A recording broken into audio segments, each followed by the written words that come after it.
অনেক দিন আগের কথা। কোনো এক সবুজ শ্যামল রাজ্যের প্রান্তে ছিল একটা জঙ্গল।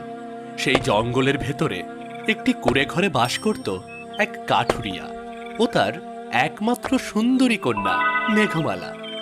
মেঘমালা যেমন ছিল রূপবতী, তেমনি জ্ঞানের দিক থেকেও অনেক এগিয়ে। বাবা, অনেক বেলা হয়ে গেছে, আর কত কাজ করবে? খাবে না বাবা?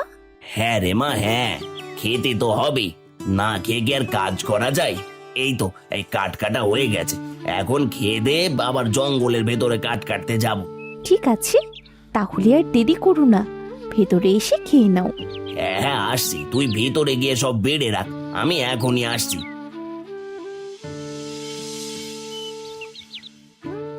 পাগল মেয়ে একটা, সব সময় বাবার খেয়াল রাখে। মেয়েটা না থাকলে আমার যে কি হতো।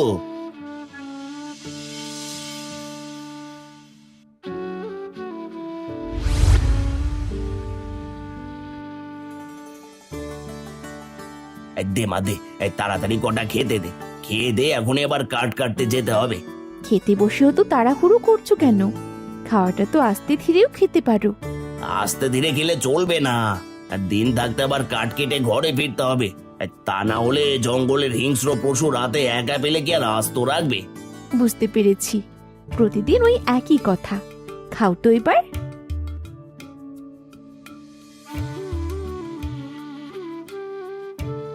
মারে, তোর মা মরার পর দিন থেকে সারাদিন তোকে অনেক কষ্ট করতে হয়। কিসের কষ্ট? শুধু রান্না করা আর কাপড় চোপড় ধোয়া, এতে আবার কষ্ট কিসের? কষ্ট তো তুমি করো বাবা, সারাদিন কাঠ কেটে সেগুলো আবার মাথায় নিয়ে বিক্রি করো কি। কিন্তু এগুলো তো মেয়েদের বাপের বাড়িতে থেকে কারোর কথা না, এগুলো শ্বশুর বাড়ি গিয়ে করতে হয়। এখন একটা ভালো ছেলে দেখে তোর বিয়ে দিতে পারলে তবে আমি একটু শান্তি পাই। আমাকে বিয়ে দিয়ে পরের বাড়ি পাঠালে তোমার কি হবে? তোমাকে কি দেখবে? আর ওইসব বিয়েটা আমি করব না। তাই বললে কি হয়? মেয়েদের তো শ্বশুর বাড়ি যেতেই হবে। খবরদার বাবা, আমার বিয়ের কথা একদম বলবে না। আমি বিয়ে করব না, আমি তোমাকে ছাড়া থাকতে পারবো না বাবা। আর ঠিক আছে ঠিক আছে, আর বলবো না, আমার খাওয়া হয়ে গেছে। এবার আমি তাহলে আসি।